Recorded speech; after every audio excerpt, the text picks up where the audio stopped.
Good afternoon. I would like to welcome you to Eastridge Presbyterian Church, and it has been a few years since we have seen each other in this way. I think it was 3 years ago with the re-release of Reviving Ophelia that Mary and her daughter Sarah were with us for the release of that book. My name is Melody Jones-Poynton, and I have the honor of serving here as the senior pastor. And I've said this all before, so if you've been here with us before, I apologize for the repeat information, but I was one of those young women for whom reading Reviving Ophelia changed my life.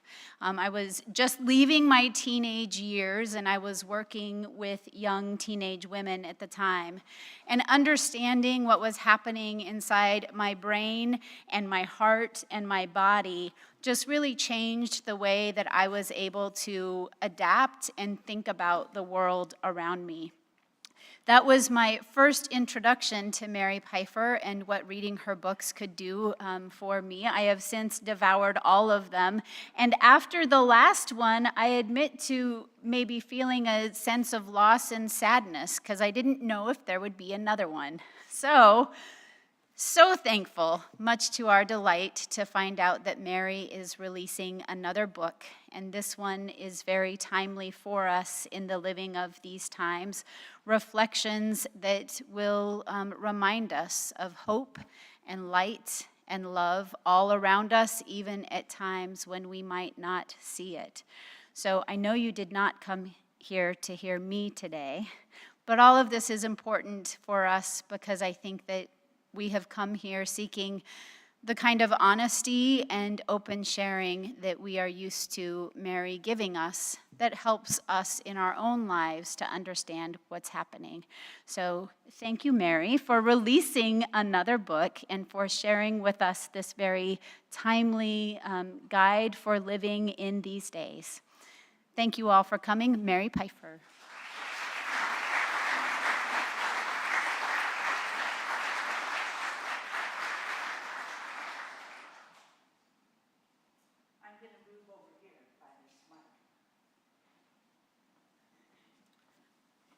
It's great to see you here.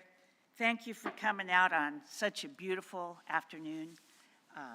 I see so many friends and people I've known for a long time in this audience. It's very moving to me. This is my favorite place to speak in Lincoln with my friends and people around me.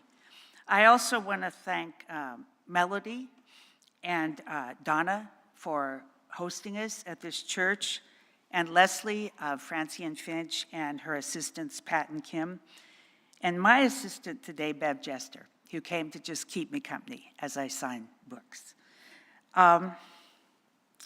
Let's see. Oh, I should mention one other person.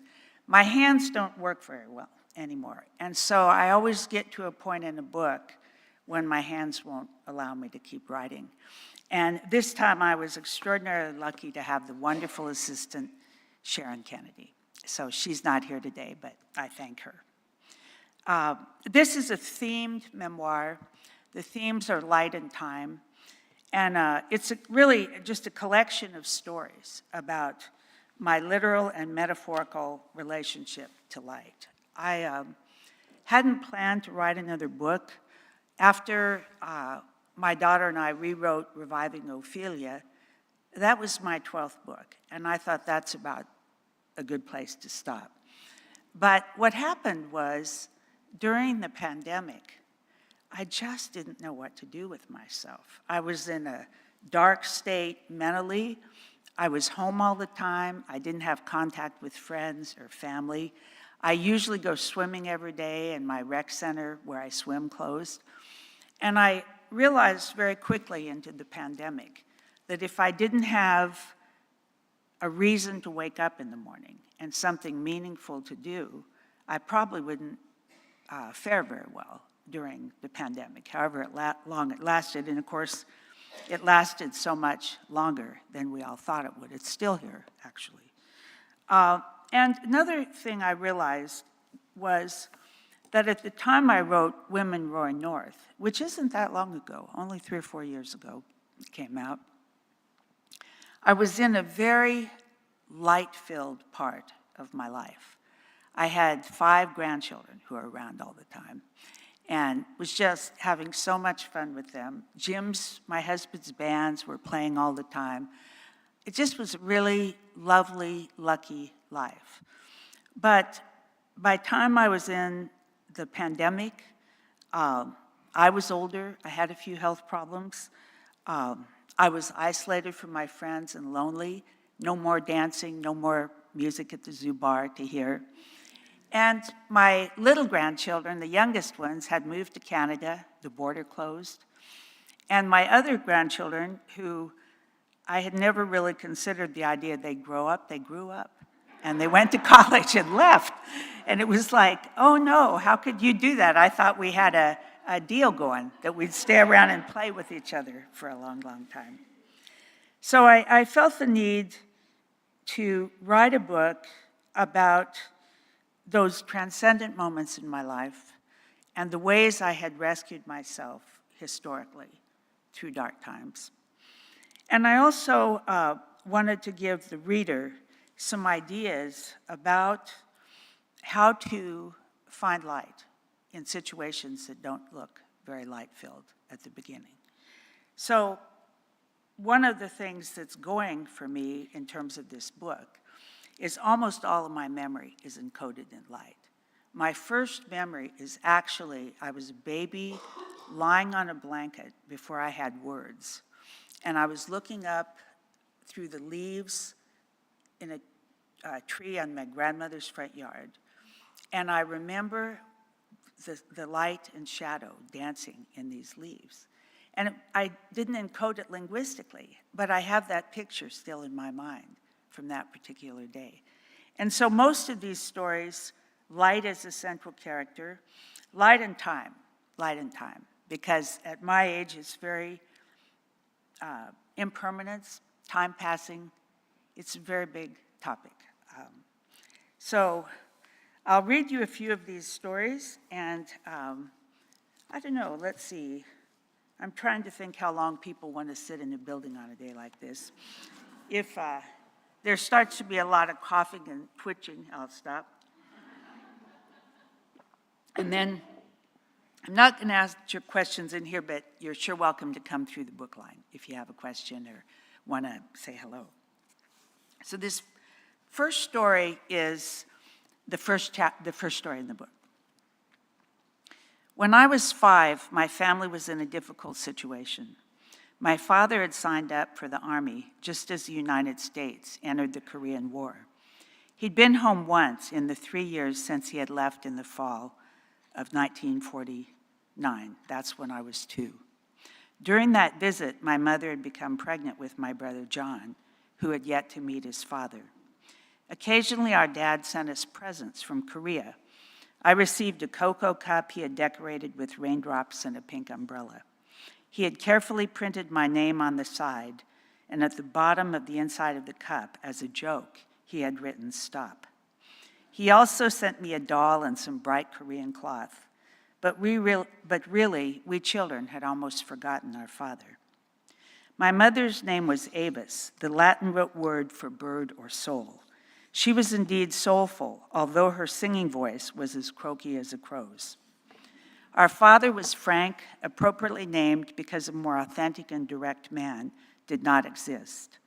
I was oldest of 3. My brother Jake was 1 year younger, and my brother John was a baby. Our mother was in her 3rd year of medical school and working long days. After putting us children to bed, she studied far into the night. In a picture of her from that time, she's holding Jake and me on her lap, showing us a picture book. Jake is wearing a shirt so small for him that his entire belly is exposed. I'm wearing a white t-shirt with the logo Fort Fitzsimmons Army Hospital. Mother is in a cotton house dress with a flowered kerchief tied around her head. Her face is thin and she looks exhausted. As our mother walked out the door early mornings, she would often say, "Be kind to each other." During the long days, we children were left with a series of housekeepers, none of whom could satisfy our mother's standards. She would deem the women she could afford to hire to be lazy or unclean and would soon fire them, only to hire another inept replacement. My brothers and I were free-range children, living on a dirt road in a tiny house in what was then the small suburb of Aurora, Colorado. From our relative stories, I ascertained that I was an early reader and that even as a toddler, I could fall asleep only if I had a magazine or a picture book to thumb. I liked to ride my tricycle on the cracked sidewalk and to play hide and seek with my brothers. Every night, I waited on the stoop for my mother to come home, and when she did, I barnacled myself to her side until bedtime. Our mother was brave, unflappable, and endlessly patient, but her tasks were many and her free hours were few. When she was with us, she was loving and attentive. She liked to bake and sew. Once she made me a Lady Baltimore cake for my birthday. Sometimes she drove us into the mountains for picnics beside fast-moving clear streams. We would take off our shoes and wade into those cold waters, walking gingerly on the sharp rocks and slipping and falling into the water, only to be carried a few feet downstream by the current. Chilly fun for all of us. We could not afford amusements, and the polio epidemic kept us out of public parks and away from large gatherings. On Saturday evenings, we drove to the KOA radio station. We had discovered it by accident one night when our mother had taken us for a drive on the high plains to see the stars. Jake noticed a tall lit tower and asked if we could go see it. When we arrived, we discovered something much better than the tower. In front of the station was a large fountain illuminated by rotating colored lights of red, yellow, and blue. Our family would climb out of the car, sit on the warm hood of our Chevy, and watch the splashing colors change. I remember everything about this experience. The heat of the day still emanating from the car hood, the cool breeze from the mountains, the sagebrush smell of the air, and the glittery stars above.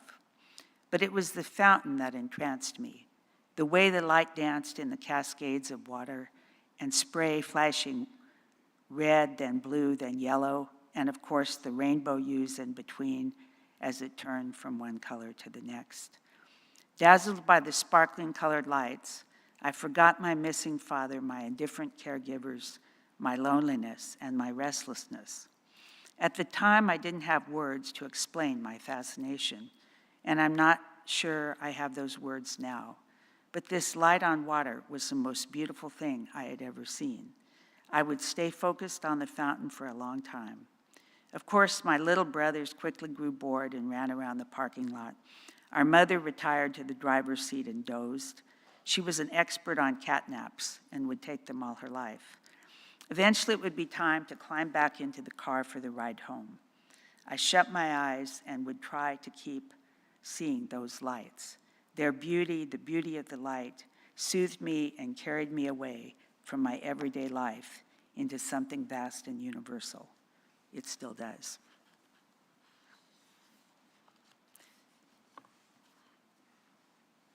So this is a story that took place 3 or 4 years later. And in the interim, my father came home. He and my mother didn't get along very well. And he took my brother Jake and I to live in a trailer in the Ozarks behind his aunt's house. And that was a pretty rough year. I went a year without seeing my mother. And I didn't see my dad much either, because he was a pretty traumatized vet. And he was just gone a lot. But this is after our family was reunited. And it's a story about a visit I had to my grandparents, who were ranchers in eastern Colorado. It's called The Coffin and the Chenille Bedspread. Our family visited Mother's parents about once a month. Their house had 2 small bedrooms, a combination living and dining room, a mudroom, and a kitchen with a bathroom right beside it. Because Flagler was a quiet town of only a few hundred people, most of them friends of my grandparents, there were no locks on the doors. When grandfather was mucky from working in the garden or with cattle, he would leave his shoes and overalls in the mudroom, walk through the kitchen, and take a bath while conversing with my grandmother as she cooked dinner a few feet away.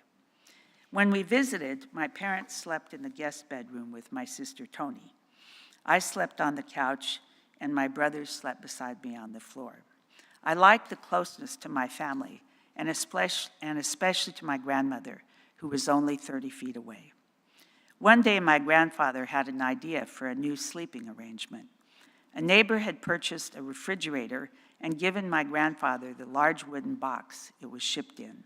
He removed the long rectangular lid and cleaned up the container. He smoothed and varnished the wood and decided that, with a foam pad placed at the bottom to serve as a mattress, the inside of the box would be my new bed. When we arrived one summer morning, he proudly showed me his creation. My grandmother had already put bedding inside. It had been placed against the wall in my parents' bedroom, my least favorite room in the house. Its only window was small and faced north. The walls were dark green, and the heavy furniture was the color of burnt umber crayons. As I stood staring down into this bed, my grandfather examined my face for a happy reaction. I felt a tight ball of flame in my chest, and I had trouble breathing. I wanted to be polite, and I didn't want to hurt his feelings, but I knew I couldn't handle this coffin. I was terrified, and I blurted out, "I can't sleep in that." My grandfather left the room quickly without looking at me. I stood there struggling with two emotions. I knew I had been a bad girl, and I was frightened my mother would make me sleep in the box. Sure enough, my mother came into the dark room. We sat down on the bed, and she said, "Mary, you need to sleep in that. Your grandfather is so proud of it." I shook my head and said, "I won't do it." My mother's jaw tightened, and her eyes narrowed. She looked at me and said, "Be a good girl now. This isn't like you." I explained to her I couldn't force myself into the coffin-like space. I didn't know the word claustrophobia, but I told her I would die if she made me sleep in that box. I didn't expect my words would move my mother, and they didn't. She had no tolerance for what she called neurosis. She dealt with people every day who were in physical pain, dying, or facing genuinely frightening experiences. Mental cases were not worthy of her attention. She said, "I want you to get in that bed now. Try it out, and you'll see it's fine." I had no choice. We didn't disobey our parents. I thought quickly about how I could survive doing what my mother asked. Finally, I turned away from her, shut my eyes, and stepped into the box. I hoped that if I didn't see where I was, I could manage. However, I knew exactly where I was. Even worse, I imagined myself underground with someone shutting the lid on me. I could almost hear the sound of dirt hitting the coffin's lid. My chest hurt, and I couldn't breathe. I leapt out of that box like it was on fire. "I'll run away from home if you make me do this," I said. I looked at my mother, who seemed as mixed up as me. She didn't want to hurt my grandfather either. She was a good girl, too. But in spite of her disdain for mental cases, she believed me at last. She said, "Go lie on your grandparents' bed for an hour and think about your behavior." My mother had no idea how relieved I was. I didn't mind thinking about what just happened. I wanted to understand it myself. She also didn't realize how much I liked my grandparents' bedroom. It was no bigger than the guest bedroom, but it had 2 windows and was filled with light from the east and south. The white chenille bedspread was luminous in the morning sunshine. I lay down and rubbed my cheeks against its nubby blessedness. I felt the warmth of the eastern sun and breathed in the fresh air that smelled of peaches. Suddenly I felt engulfed in bliss, the light, the bedspread, the breeze gently blowing the diaphanous white curtains. It was all holy to me, my relaxed body filled with warm white light. I don't know how long I remained in this exalted state. I remember I tried not to move because I didn't want it to disappear. At some point, my mother came in and broke the spell. She said, "It's lunchtime. Jake is going to sleep in your new bed. You owe your grandfather an apology." I stood up and shook myself off.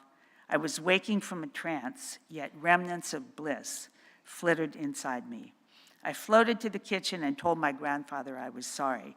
He cleared his throat and looked away, but he said, "It's all right. I don't want you to be unhappy." I truly was sorry, yet I was also proud. Usually my only thoughts were about pleasing others, doing the right thing, and not upsetting people. For once, I had stood up for myself. Jake passed me the coleslaw, my grandmother handed me a glass of buttermilk, and slowly I returned to the world of ordinary human interaction. I looked into the faces of everyone around the table and felt grateful to be included. My thoughts shifted ahead to a long afternoon of playing in the peach orchard and cooking with my grandmother. Let's see how our time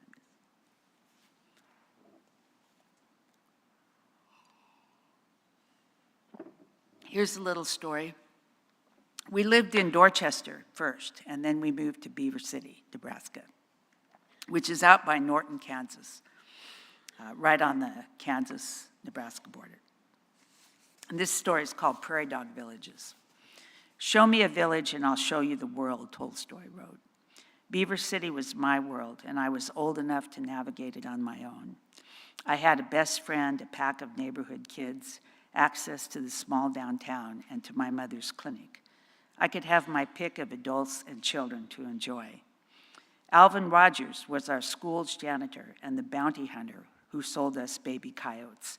This is in another story. Every year we'd go over to Alvin Rogers' house next door, and he would collect coyotes for bounty, $2 a pair. And the first year, my brothers and I were so upset that our mother gave us each $2 and said we could pick out a coyote. And from then on, we raised a coyote every summer. And then in the winter, we'd take a pound of hamburger down to the Beaver Creek and release our coyotes so they could hopefully make it through the winter. Spike and Mike visited their father in the state penitentiary once a month. Rex was the banker's son, although the only evidence of wealth in the family was a window air conditioner. His mother had asthma, and his dad could afford this luxury. Not all diversity was tolerated. Racism and anti-Semitism were rampant. Native Americans were a target of vitriol. People of color would have had trouble in our town, not from everyone, but some. Homosexuals were viewed as outsiders. The crippled son of the local pharmacist was gay. He once made the terrible mistake of trying to kiss a boy in his class. After that, he was teased mercilessly for the rest of his school years. With limited news of the world, our universe was one another. Children played and attended school and Sunday school. Adults had church, supper clubs, reunions, and coffees. Conversation was an art form, and good storytellers and joke tellers were highly prized. My friends and I had freedom. In the summer, we left our home in the morning and returned only for meals. We biked wherever we wanted to go. This wasn't always so easy. Large packs of roaming dogs sometimes followed us, barking aggressively and nipping at our feet. Around such dogs, we lifted our feet onto the handlebars. One hot July afternoon, Jeannie, that's my best friend, and I formed a girl posse and biked to the next town to see what kind of popsicles were in their grocery store. We weren't good planners, and on the hot asphalt with no water supply, we quickly lost our enthusiasm. But we pedaled on. In Arapahoe, we found a water fountain and rehydrated, then went to sample popsicles. On the way home, with the sun even hotter and too tired to proceed, we stopped a few miles short of town. A man came along with an empty truck and carried us in. Sometimes after dinner, my parents drove us to visit the Prairie Dog Village. This was an enormous sandy area, several blocks long and almost as wide. It was dotted with burrows that formed an underground city with food storage units, nurseries, and workstations. The prairie dogs were continually repairing their tunnels. On the surface, we could see hundreds of furry little dogs standing on their hind legs, chattering, chasing each other, or scouting for snakes and black-footed ferrets. Rattlesnakes and red-tailed hawks dwelled all around and feasted on them daily. My brothers Tony and I would sit on the hood and watch the ongoing spectacle of prairie dogs at work and play. The sky was enormous in that place and time. As the sun turned from lemon to gold to orange to red, the shadows lengthened on the entrances to the burrows. By the time the sun touched the horizon, all the dogs would be in bed. We often stayed after the sun went down. The afterglow of sunset was the best part, the pink and apricot clouds, the light just touching the tops of the soft blue hills, the coolness exhaling from the earth, and the first stars blinking on. Our natural ecosystem was still rich, and we took it for granted that we would always have a healthy, sustainable planet. The land around us was filled with birds, insects, and mammals. It was easy to catch all kinds of fish in the creeks and ponds. In the spring, we caught tadpoles in the ditches. In those days before factory farming and industrial agriculture, I didn't know the fresh, clean place I lived would turn into a county of hog farms that pollute the water and stink up the air. I thought the prairie dogs and all the other beautiful animals, fish, insects, and birds would be there forever. Now they have been almost entirely eradicated. I hope their populations are restored. I would like my great-grandchildren to be able to watch prairie dogs at sunset. Let's see.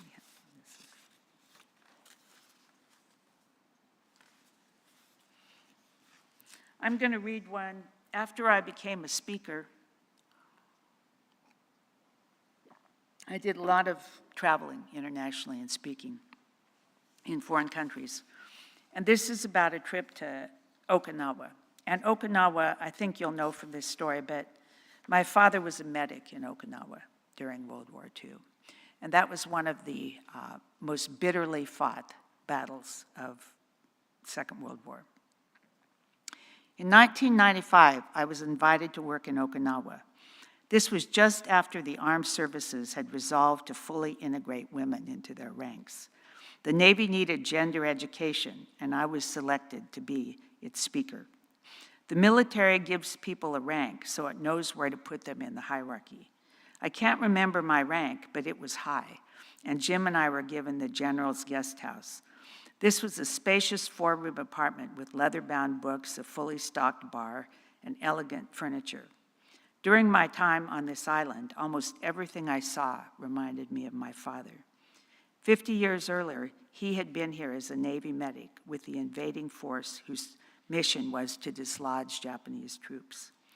In the mid-1940s, Okinawa had been a steamy place with almost impenetrable jungles. The only way to move forward was to hack through the roots and vines, always alert for landmines, ambushes, and poisonous snakes, mostly colored the green of the vegetation. The Japanese had burrowed into caves underground and were determined to hold on, even if it meant the death of all. The battle for territory was fought foot by foot, with many Americans dying from surprise attacks, aerial bombardment, and hand-to-hand combat. Through it all, my father ran from man to man with a stretcher and an emergency medical kit. He didn't carry a gun, and the Japanese troops did not spare the medics. Dad picked up men with faces torn off or limbs shattered, dodging bullets as he hauled the injured to medical tents. He must have seen 1,000 deaths or more, including those of many of his friends. He witnessed people stabbing each other with bayonets and men who had been blown apart. At the time, he was not living in the general's quarters. He was a grunt, sleeping in a tent on the sand or in a small clearing in the jungle.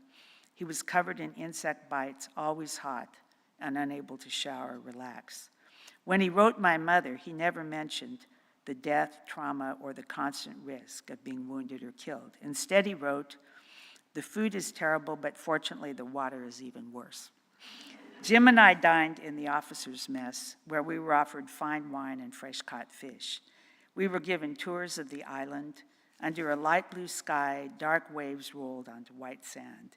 Ribbons of orchids cascaded down the side of waterfalls. The hills were covered with stone graves that looked like turtle shells.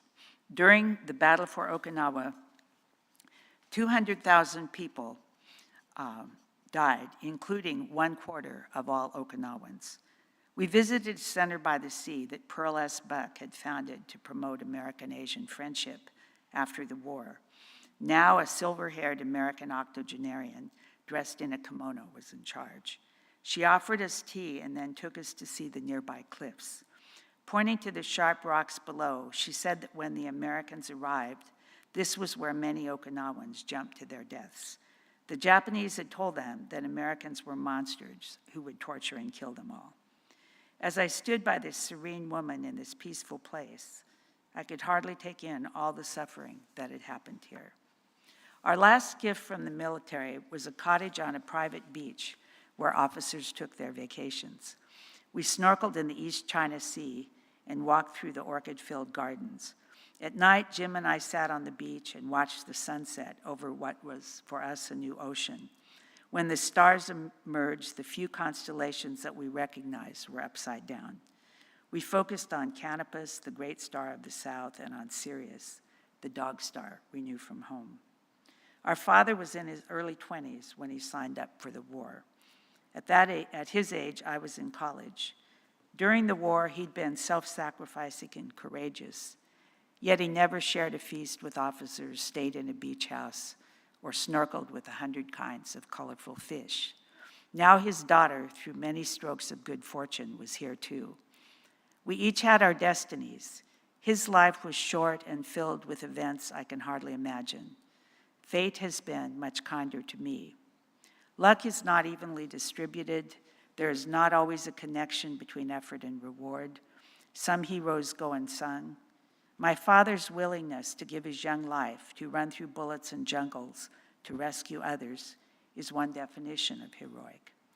Every night on that beach, 7,000 miles away from his home and mine, I thought of my father. He had been so angry at my brothers and me for opposing the Vietnam War. Our marching against the war must have felt like a betrayal.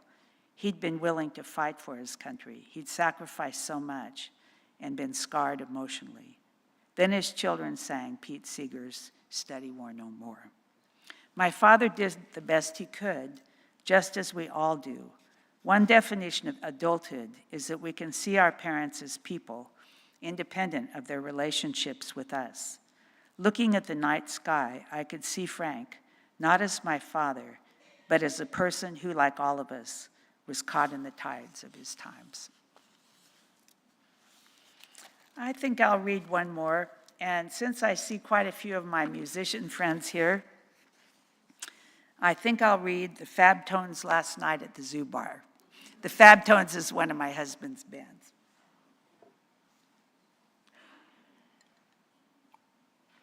I changed the names in this. I didn't know who would want to be mentioned by name.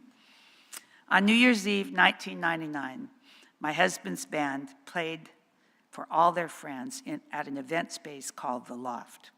That night, everyone filled the dance floor. We were middle-aged in the midst of busy lives and relatively untouched by fears for the future.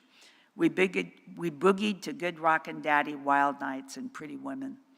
We embraced one another and formed conga lines around the room. By then, the Fab Tones had been together for 15 years, and they had built a community of friends and fans. At midnight, we toasted the new millennia with champagne. New Year's Eve 2019, the Fab Tones hosted another gathering for 140 of their friends. But this time, the party was to say farewell. The crowd was mostly the same people, but we had greatly changed. Our hair was gray or silver, our faces had wrinkles and lines, and we weren't as spry as we had been. Many of us had retired, and our children had grown up and moved on to their adult lives. Nowadays, we visited doctors' offices more than we danced. I boogied with Twyla, who had lost her husband the year before, and with Jill, who I'd known for 45 years. When I met Jill, she was a pretty vibrant student nurse dating Reynold, the drummer in a band with Jim. Jill was still pretty, but she had retired from nursing, and now she and Reynold owned a lake cabin. Wallace Stegner wrote, "We thought we were going to leave our mark on the world, and instead the world left marks on us." Most of us were pretty marked up. Laura, the vibrant owner of a local bookstore, had multiple sclerosis, and Sam had late-stage Parkinson's. Roger, John, and Tom had died. Frank and Quinn had lost their life partners. Eric's wife of 30 years left him last Christmas, and he hadn't spoken to his son since then. Donna's son was in alcohol treatment. However, most of us were content. Our children, if we had them, were launched. Some of us were lucky enough to be grandparents. Almost all of us were still dancing with the people who brought us to the party. Walt and Kay were in a bluegrass band and Cora had taken up watercolor. Ray was playing music and enjoying a new job teaching. And we were at a party with champagne, neon lights over the bar, and a great dance band. Sally in her wheelchair waved her arms and twisted her body to music. I danced to Monkey Time, Chain of Fools, and Giving It Up for Your Love. I was moving among my friends for joy and to fend off my grief that the 35-year-old era of the Fab Tones was ending.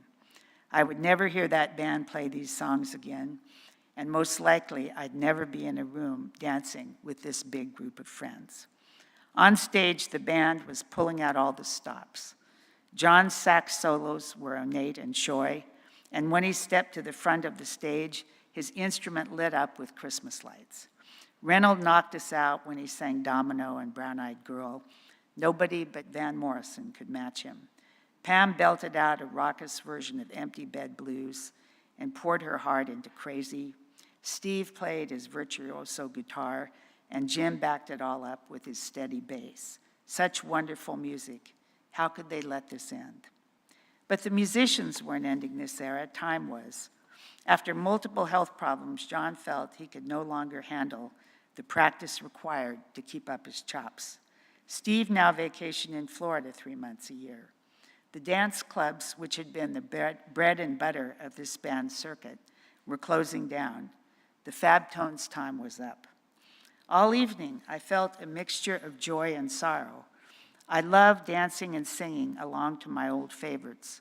However, I was witnessing the end of an era in a wild and wise community. I would see most of my friends again, but not at a dance party. My children were middle-aged now, and my oldest granddaughter was in college. My hands didn't work well and my eyes weren't good, and I could no longer carry a pack up a mountain. But I was happy, and the people on the dance floor and stage had played a large role in that. All these many years, we had been intertwined as prairie grasses, living together for the new green spring, scorching summers, brightly colored autumns, and snowy winters. We had faced all kinds of weather together, and no doubt we would face more. However, this night, we swirled to Moon Dance and Mercy, Mercy Me. We stretched it out with Memphis in the meantime. We shouted I love you to one another across the crowded dance floor. The band ended the night with Guy Clark's Old Friends. We all sang along to the chorus. We lifted our champagne glasses for one last toast. We hugged each other. Then the neon lights blinked on and off. It was closing time. We walked into the dark and cold of New Year's 2020. We had no idea of the harsh weather we would soon face. So let me see what time it is. I think it's time to stop. Thank you so much. Thank you. Thank you. Thank you. Thank you. Thank you. The one thing I'd like to say to you is I hope you can all look back over your lives and construct your own light in life. I think you can. So thank you. I'll see you outside at the book table. Thank you.